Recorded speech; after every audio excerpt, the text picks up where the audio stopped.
Hey, what's happening, everybody? This is me, Mike, in case I haven't told you my name in my other video. I'm doing this video today on a topic that's very controversial and that's going to really make a lot of people angry, especially people who consider themselves progressives or liberals. I'm going to try to condense this into 10 minutes. It's going to be tough, but I'll try my best. What I want to talk about is the horrors of progressivism. And that main horror to me is eugenics. Now, the reason I'm posting this video is to provide people with the truth behind progressivism and to expose the hidden racism that exists within the progressive liberal movement. You know, people on the right get labeled racist all the time, and quite frankly, that couldn't be further from the truth. As you'll see by the material that I'm going to cover today. I was first introduced to the topic of eugenics by reading a very, very good, insightful book called Liberal Fascism by Jonah Goldberg. It traces liberal thought and liberal ideas back to roots that are fascistic in nature. They're fascism. Fascism and communism, even though they're today considered one to be on the far left, one on the far right, couldn't be further... It couldn't be further from the truth that these two things are actually one and the same. So he traces liberal history and back through the ages to show that liberal thought came from the same place that fascism came from, and that the two lines of thought are pretty much identical. I had to make some notes here because there's a lot of stuff. I want to start with what is eugenics, and this is an actual definition I got from dictionary.com. The study or belief in the possibility of improving the qualities of the human species or a human population, especially by such means as discouraging reproduction by persons having genetic defects or presumed to have inheritable undesirable traits, that's negative eugenics, or encouraging reproduction by persons presumed to have inheritable desirable traits. Basically, progressives believe that man can reach a state of perfection and believe that total government control is the means by which to perfect man and create a utopian society. Now, our founding fathers built this country on Christian principles, whether people like to acknowledge that or not. And these principles came from the Bible.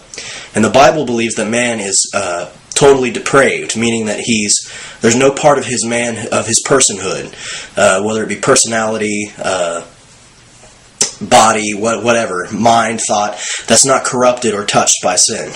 They basically believe that man is inherently flawed, that there is no way on this side of life that he will ever be perfect.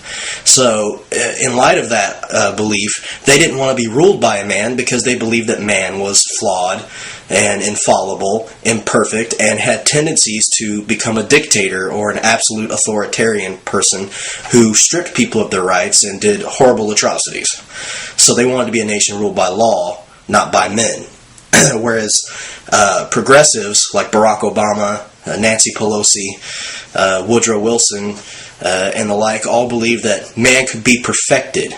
They believe that one day, through government control of different, total government control, that they could make a utopian society, a perfect society. Progressives believe hardcore in evolution. They believe in social Darwinism, survival of the fittest. They believe that there are certain groups of people, such as blacks, who are genetically inferior, and so should be killed off or prevented from reproducing and having children so as to further the evolution of mankind. Progressives believed in forced sterilization of those they believed had undesirable traits, such as the poor and mainly blacks. They believed that if they killed off the black population, they could decrease crime, since most crimes were committed by blacks who lived in poor neighborhoods. They also believed that people who were less intelligent were not fit to live, so they should be kept from breeding. Progressives believed that they could get rid of those who weren't evolved and help speed up the evolution of man, and in doing so could create a utopian society. This all brings me to Planned Parenthood founder Margaret Sanger. When I learned about Margaret Sanger, the stuff that she stood for and the stuff that she said was shocking. I couldn't believe that such a hailed person of the left, a hero to feminists and leftists everywhere, was this corrupted and racial and just pretty much a disgusting person, in my opinion. She created Planned Parenthood. She was a racist that supported sterilization of blacks and those deemed inferior. She was inspired by other 20th century progressives like Woodrow Wilson.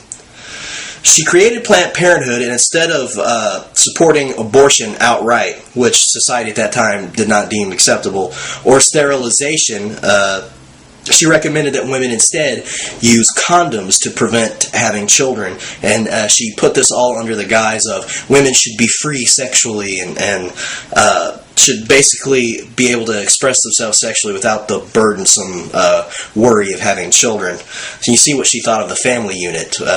She basically abdicated the destruction of the family unit, which we all know is the backbone of any free society. Here are some quotes by Margaret Sanger that are quite disturbing. We should hire 3 or 4 colored ministers, preferably with social service backgrounds and with engaging personalities. The most successful educational approach to the Negro is through a religious appeal. We don't want the word to go out that we want to exterminate the Negro population, and the minister is the man who can straighten out that idea if it ever occurs to any of their more rebellious members. Now, a lot of people in the black community, most people are considered to be Democratic, liberal, progressives. Now, this is one of your heroes in Planned Parenthood saying this about you. That's disgusting. That is truly disgusting what this woman has just said. Our failure to segregate morons who are increasing and multiplying demonstrates our foolhardy and extravagant sentimentalism. Encourage the healthier and more normal sections of the world to shoulder the burden of unthinking and indiscriminate fecundity of others, which brings with it, as I think the reader must agree, a dead weight of human waste. Instead of decreasing and aiming to eliminate the stocks that are most detrimental to the future of the race and the world, it tends to render them a menacing degree dominant. We are paying for and even submitting to the dictates of an ever-increasing, unceasingly spawning class of human beings who never should have been born at all. Birth control must lead ultimately to a cleaner race, says Margaret Sanger. I think you must agree that the campaign for birth control is not merely of eugenic value, but is practically identical with the final aims of eugenics. Birth control propaganda is thus the entering wedge for the eugenic educator. Folks, this is some serious stuff. The very people that we have in office right now are considered progressives. And whether you want to believe it or not, they hail this woman as a hero and as someone who has inspired them and some of the program reforms that they believe in. A racist. A person who wanted to eliminate African Americans. How un-American could that be? In fact, her views were deemed so outrageous that she had to flee the country. And it was in Europe that she realized that she had to kind of go underground with some of this stuff, and so she started using the whole condom birth control thing. And as said from these quotes, what she was really getting at was that this birth control thing was just a cover for what the underlying theme was, and the underlying theme was getting rid of those who she deemed to be genetically inferior. Black people, mentally retarded people, things like that. That's what these people want to eliminate.